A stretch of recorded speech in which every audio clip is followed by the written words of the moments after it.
November 11th, 1860. This week, the southern states start to debate and local commanders take some initiative. I'm Zach Ligas, and this is Civil War Weekly.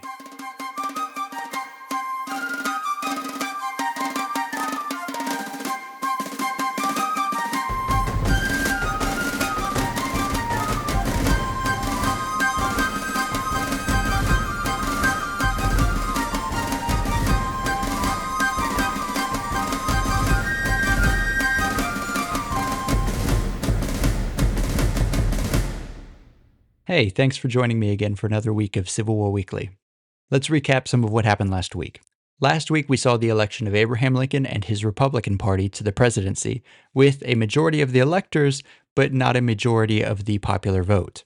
We also got our first taste of the Southern reaction to the election, especially in South Carolina, who had both of her U.S. senators resign and whose citizens blocked the movement of weapons from a federal arsenal in Charleston to Fort Moultrie in the harbor.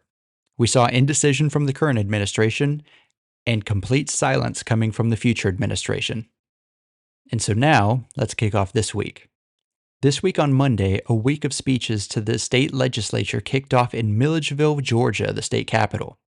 Georgia at this time is called the Empire State of the South. It boasts the largest population and the strongest economy of the Deep South states. But Georgia is not nearly as cohesive as South Carolina in its early thinking on secession. In the north of the state, where the Appalachian Mountains cut through, slaves only make up to 2% of the population. People in this region are by and large Unionists who have no personal vested interest in the institution of slavery existing or not. Contrast that with the central cotton belt of Georgia, where in some places, slaves make up to 50% of the total population. In fact, many of the southern cotton states are divided geographically like this, just like the United States as a whole is. These poor upcountry farmers held many of the lowland planters in contempt.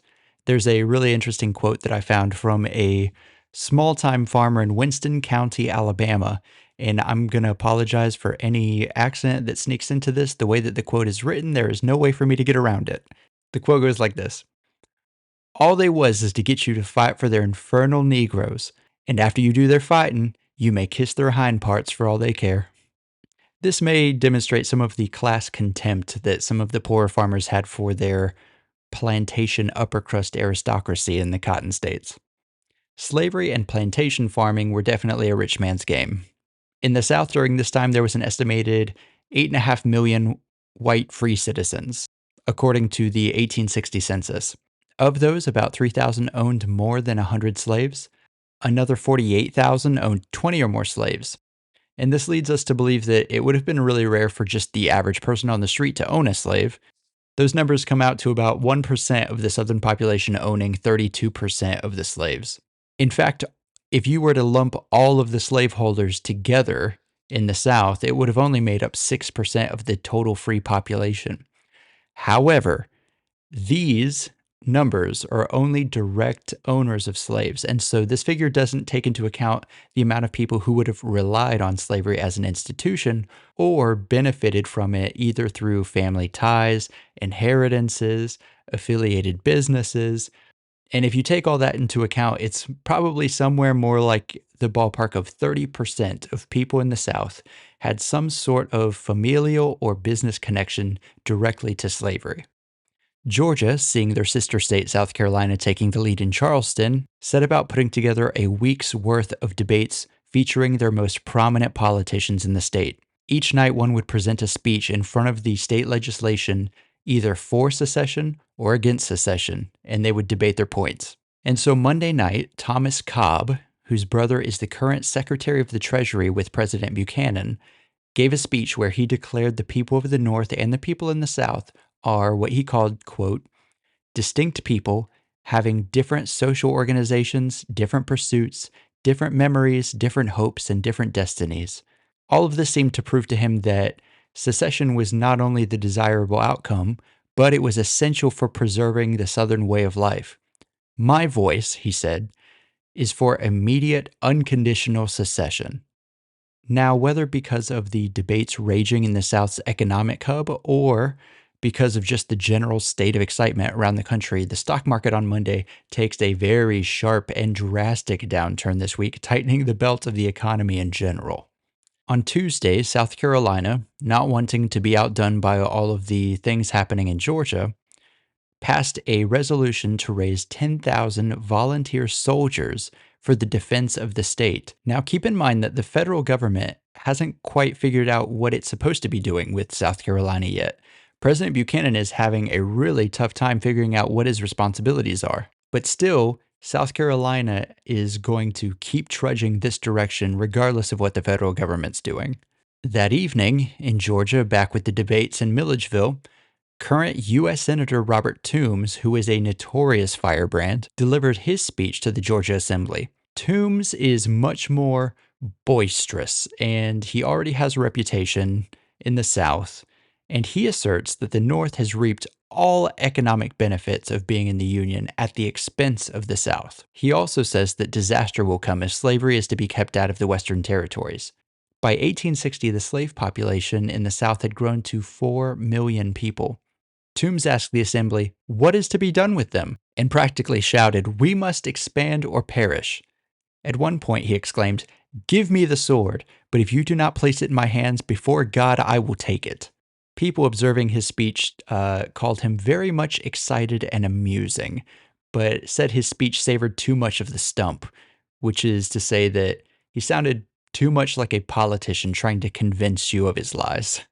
The next day, in partial response to Robert Toombs' speech, current Congressman Alexander Stephens stands before the Assembly in Georgia and speaks against secession.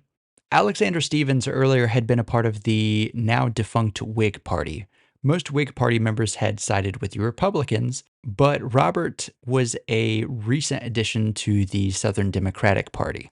Now, compared to his fellow Georgian politicians who had already spoken up to this point, he was rather grounded in his thinking.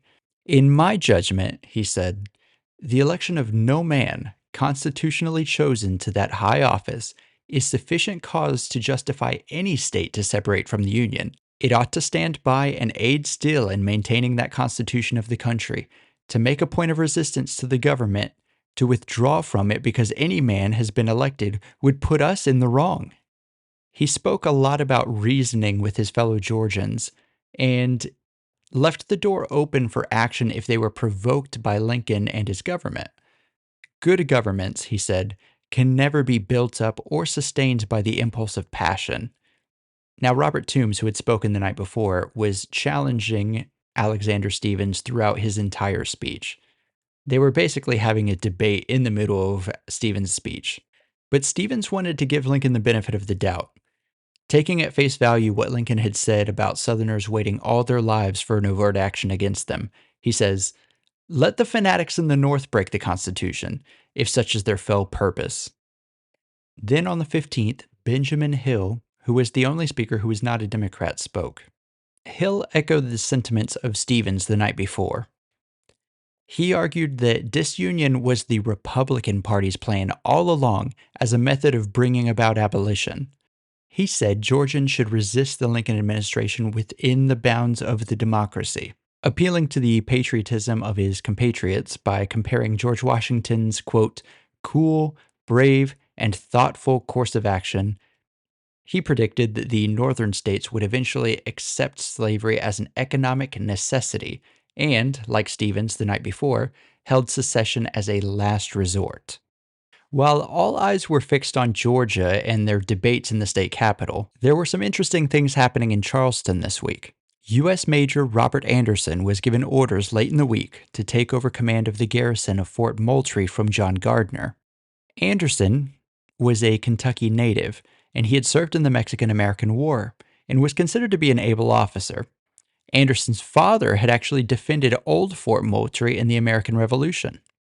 Now, Fort Moultrie at this time on Sullivan's Island in Charleston Harbor was little more than a three-sided battery of 40 guns, all placed facing towards the harbor, not the city, enclosed with a palmetto log rampart and parapets that were reinforced with sand. The barracks at the fort were designed for 500 soldiers, but currently are only home to 70 men, and that is including the company band. And the fort, and the word fort is being used in air quotes here, is very much in disrepair.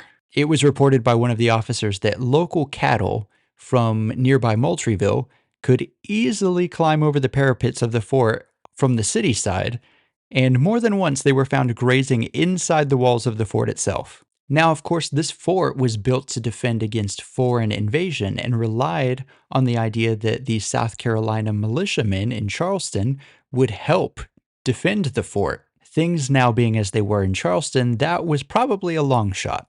And so Major Anderson and Lieutenant Abner Doubleday were now left with the unenviable task of holding a small federal fort and garrison in the hotbed of secessionist passions, although Anderson won't arrive personally to the fort until November 21st.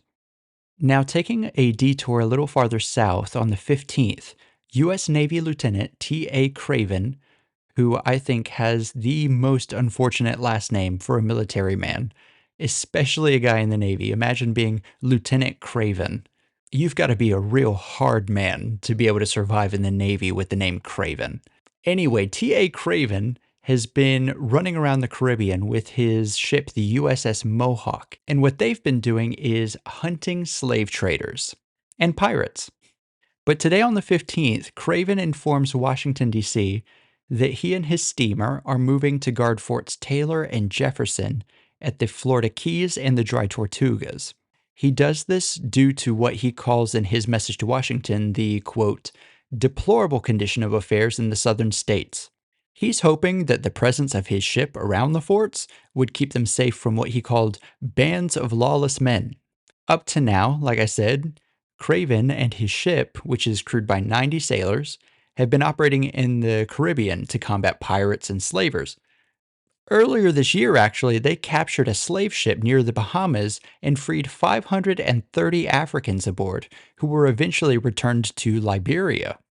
As a side note, the import of slaves at this point is illegal in the United States, and it has been since 1800.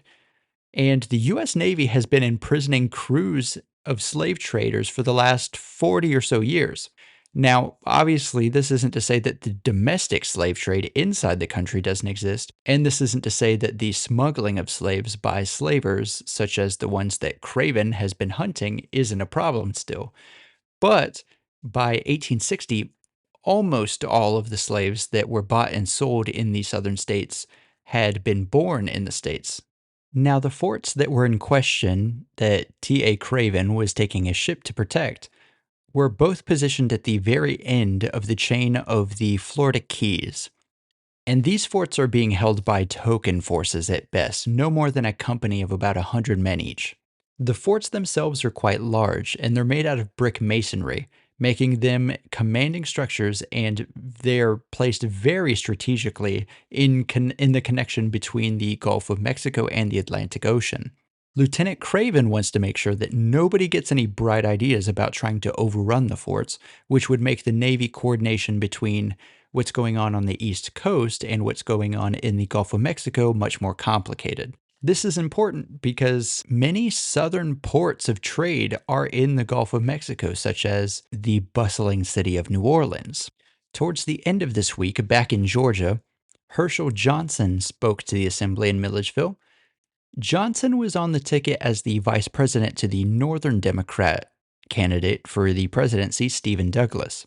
He proposed that instead of immediately seceding from the Union, Georgia should instead present a list of complaints to the government. He told the assembly that while he felt that secession was a right that Georgia had, it was not something that he believed needed to be exercised. He hoped that his course of action would allow time for, quote, sober second thought by people of both sections. And he hoped that this time of second thought would bring relief to the crisis. And it's kind of easy to sympathize with Johnson, you know? There was plenty of people on both sides of the Mason-Dixon line that were praying that everybody would just take a breath and calm down a little bit. Whether or not those prayers would be answered, we'll have to wait and see. Speaking of the Mason-Dixon, let's cross that for a second.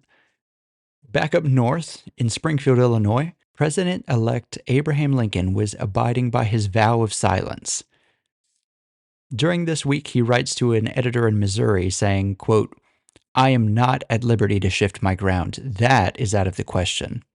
Now, Lincoln had taken care not to give out any promises about cabinet positions or any other appointed positions to anybody during his presidential campaign. However, since he hadn't candidated for himself, like many presidential candidates didn't, promises had been made on his behalf, and questions were now swirling on all sides as to who would be part of the cabinet. Lincoln is going to have to wrestle with this question throughout the duration of next week as well. Shooting over to Washington, D.C., there, President Buchanan was racking his brain trying to figure out what his responsibilities were, or even if he had any power to do anything with the threat of secession coming from South Carolina. Throughout the week, he's been meeting with his cabinet and also with General Winfield Scott. Winfield Scott is considered the premier military figure in America at this time. He is standing at an incredible 6'3", 230 pounds. He was an incredibly imposing figure and had served in the Army since Thomas Jefferson's presidency. He had participated in the War of 1812, the Indian Wars, and had been raised to commanding general of the United States Army previous to the Mexican-American War. Scott planned and commanded the invasion of Mexico, leading to the capture of Mexico City. He had written the drill manual for the Army, and at various times during the Mexican-American War, he had under his command Major Joseph E. Johnston, Captain Robert E. Lee, and Lieutenants Ulysses S. Grant, George McClellan, George Meade, and P.G.T. Beauregard, among others. On the 17th, President Buchanan calls his Attorney General, Sullivan Black, and asks a number of questions pertaining to his powers and responsibilities as president. Black will compile his thoughts and give his report after some research next week. For now, that is where the week ends. The question permeating the United States has suddenly and violently changed from whether slavery should be allowed into the Western territories to whether or not states can leave the Union freely and without repercussion. At the center of it all is a president-elect who is powerless to act, and a sitting president unsure if he has the power to act. Meanwhile, South Carolina already has plans to debate and vote for the issues, and the Empire State of the South has its best political minds debating in their state capital. And beneath all the political machinations in all the legislative buildings around the country are millions and millions of everyday people unsure of how it will affect them, or maybe oblivious that anything of note is happening at all. If you enjoyed this week's episode and you would like to get in touch, you can email the show at civilwarweekly@gmail.com. This show is a passion project of mine. It is researched, recorded, and edited only by myself. So if you enjoy it, please consider subscribing to the show so you don't miss any episodes, and giving a rating or leaving a comment. And if you know somebody that might be interested in content like this, pass it along to a friend. As always, I thank you all for listening, and please come back next time for more Civil War Weekly.